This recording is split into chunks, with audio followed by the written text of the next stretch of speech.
नमस्कार सर्वांचं आपल्या चॅनलवर खूप खूप मनापासून स्वागत आहे। आज मी तुम्हाला झणझणीत अशी मेथीची भाजी आणि बाजरीच्या भाकरी दाखवणार आहे। तर सर्वात अगोदर आपल्याला मेथीची जी भाजी असते ती निवडून घ्यायची आणि ही जी भाजी आहे ती निवडताना या पद्धतीची जी सफेद पानं असतात त्यावर लाईन्स असतात ती अजिबात घ्यायची नाही, कारण त्यावर अळई असते। तर आता बघा संपूर्ण भाजी मी इथे या पद्धतीने निवडून घेतलेली आहे। आता आपल्याला मिरची काढून घ्यायची, त्यासाठी मी इथे 7 ते 8 हिरव्या मिरच्या घेतलेल्या आहेत, त्यांना आपल्याला निवडून घ्यायचे। त्यांचे हे पाठीमागचे जे देठ आहेत ते आपल्याला काढून घ्यायचे। इथे मी लसणाचा एक गड्डा देखील घेतलेला आहे।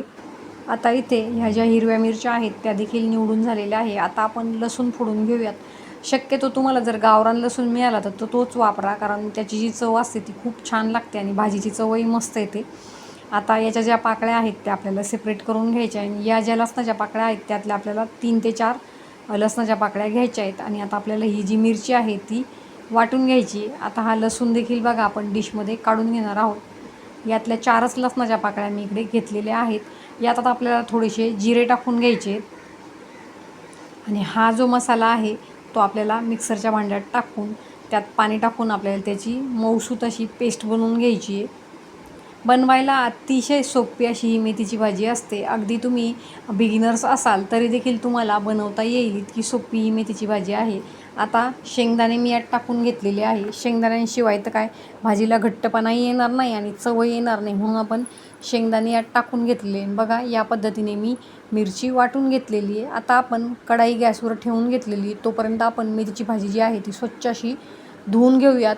नेहमी लक्षात ठेवा, खोलगट अशा एखाद्या भांड्यामध्ये पाणी घेऊन त्यात आपल्याला भाजी धुवून घ्यायची, म्हणजे त्याला काही माती वगैरे लागलेली असेल तर ती खाली तळाला राहते। आता कढाईमध्ये तेल टाकायचं आहे, तेल छान असं गरम होऊ द्यायचं आहे। तेल गरम झालं की त्यात आपल्याला जिरे मोहरी टाकून घ्यायची आणि ही जी भाजी आपण धुवून घेतलेली आहे ती यात टाकून घ्यायची आणि ती आपल्याला 2 ते 3 मिनटासाठी चांगली परतून घ्यायची। 2-3 मिनटानंतर भाजीला पाणी सुटतं आणि भाजी शिजून तयार होते। तर बघा याच पद्धतीने मी तिला कंटिन्युअसली 2-3 मिनटासाठी शिजून घेतलेलं आहे आणि एक 3 ते 4 मिनटामध्ये भाजी बघा या पद्धतीने शिजलेली आहे। आता आपल्याला काय करायचं आहे, आपण जी मिरची वाटून घेतलेली आहे ती यात टाकून घ्यायची आहे। आपल्या भाजीची जी चव असते ती या प्रोसेसने खरी वाढते। हा जो मसाला आहे तो आपल्याला छान असा परतू द्यायचा आहे। एक 3 ते 4 मिनटासाठी चांगला कलर चेंज होईपर्यंत आपल्याला हा मसाला परतू द्यायचा आहे। चवीपुरतं यात मीठ टाकून घ्यायचं आहे आणि पुन्हा व्यवस्थित मिक्स करून 2 मिनटासाठी छान असं हे आपल्याला परतून घ्यायचं आहे। भाजी परतल्यानंतर आपोआपच बघा मसाल्याचा कलर जरा ब्राउनिश होतो, ते आपल्याला लगेचच लक्षात येतं। त्यावेळी आपल्याला त्यात पाणी ॲड करायचं आहे। मिक्सरच्या भांड्यामध्ये पाणी टाकून उरलेला जो मसाला आहे तो देखील आपण यात टाकून घ्यायचा आहे आणि आता याच पद्धतीने ह्या भाजीला चांगलं 10 मिनटांसाठी शिजून घ्यायचं आहे। लक्षात ठेवायचं आहे, मेथीच्या भाजीवर कधीही झाकण ठेवून तिला शिजवायचं नाही। ऑलरेडी मेथीची भाजी जी असते ती कडू असते, झाकण ठेवल्याने मग तिचा कडवटपणा जो आहे तो आणखीनच वाढतो, म्हणून अशी ओपनलीच ती आपल्याला शिजून घ्यायची असते। एक 10 मिनटांनंतर उकळी येऊन मस्त अशी आपली भाजी इथे शिजून तयार झालेली आहे। आता मेथीची भाजी म्हटल्यानंतर बाजरीची भाकर तर आलीच, त्यासाठी मी इथे आता बाजरीच्या भाकरी देखील बनवून घेणार आहे। तर त्यासाठी मी इथे बाजरीचं पीठ घेतलेलं आहे आणि त्यामध्ये आपल्याला थोडं थोडं पाणी टाकून घट्टसर असं हे पीठ आपल्याला मळून घ्यायचं आहे। एकदम पाणी टाकायचं नाही आहे, नाहीतर मग काय होतं, हे जे पीठ आहे ते खूप पातळ होतं आणि मग आपल्याला भाकरीच थापता येत नाही। आता बघा इथे मी याचं एक चाळं बनवून घेत आहे। गोल असं आपल्याला याचं चाळं बनवून घ्यायचं आहे आणि याची आपल्याला भाकरी थापून घ्यायची। खाली आपल्याला थोडंसं सुकं पीठ टाकायचं आहे।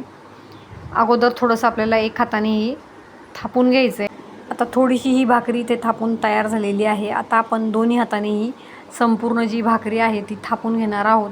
बाजरीची भाकर म्हटली तर ती भाज्यांसोबत खूप छान लागते, मग ती पालकची भाजी असो किंवा मग मेथीची भाजी असो, खूप छान अशी बाजरीची भाकरी या भाज्यांसोबत लागते। तुम्ही एकदा नक्की ट्राय करून बघा। अतिशय सोपी अशी रेसिपी मी तुम्हाला दाखवलेली आहे, तर तुम्ही ही जी रेसिपी आहे ती नक्की ट्राय करायची आहे। तुम्हाला माझे व्हिडिओज कसे वाटतात ते देखील मला कमेंटमध्ये सांगत चला, म्हणजे मला तसे चेंजेस करता येतील। आता बाजरीची भाकरी ते भाजून तयार झालेली आहे, त्यावर आपल्याला वरतून पाणी लावून घ्यायचं आहे।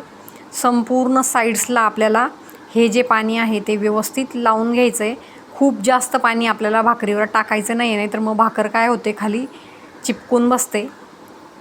तर या ज्या कडा आहेत त्यांना देखील मी व्यवस्थित पाणी लावून घेणार आहे आणि ही जी भाकर आहे ती आपल्याला चांगली पाचू द्यायची आहे.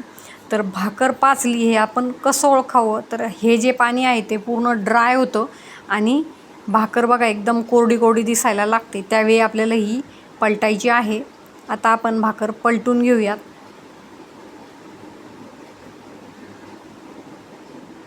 बघा मस्त अशी ती खालून पाचलेली आहे. आता खालच्या साईडने देखील तिला छान असं भाजून घ्यायचं आहे. नंतर ती आपल्याला आता डायरेक्टली गॅसवर भाजून घ्यायची आहे. मस्त असा तिला पापुडा येणार आहे, तुम्ही बघालच.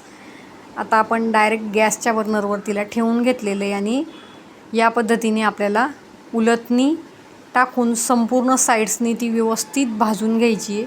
फुगण्यास सुरुवात झालेली आहे ती, बघू शकतात तुम्ही ते, म्हणजे तिला छान असा पापुडा देखील येतो आहे.